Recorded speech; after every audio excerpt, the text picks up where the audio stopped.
Victoire, le gouvernement a annoncé aujourd'hui à 14h30 qu'il suspendait l'accès au site Chine.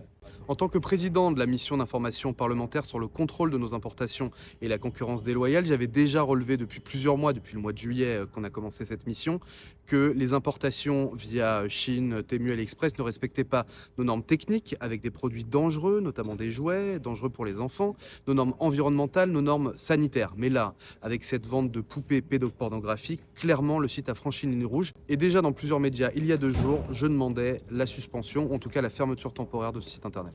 Mais moi, je pense qu'il faut interdire le site demain. C'est-à-dire avoir tout de suite avoir une sanction administrative et qu'on les a pris la main dans le sac à vendre un produit illégal, ils sont fermés. Et vous allez voir qu'ils vont embaucher des centaines de personnes pour contrôler les produits qu'ils mettent en ligne.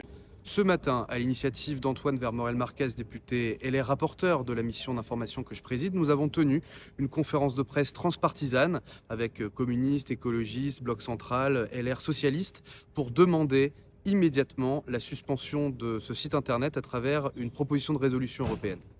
Et donc cette entreprise a fait des bénéfices sur la vente de produits pédopornographiques. Et nous allons simplement nous contenter de dire « Ah très bien, ils ont retiré ce produit du site, ils peuvent donc continuer à travailler. » Ça n'est pas acceptable. À 14h, je publiais dans les colonnes du Monde justement une tribune coécrite avec Antoine Vermorel-Marquez pour demander au gouvernement la suspension de ce site internet. À 14h30, dans l'hémicycle, le gouvernement confirmait enfin la suspension du site internet. Et sur instruction du Premier ministre, le gouvernement engage la procédure de suspension de Shein. C'est une première étape, une victoire, mais le combat n'est pas terminé. Le 18 novembre, nous avons, dans le cadre de la mission d'information que je préside, convoqué Chine.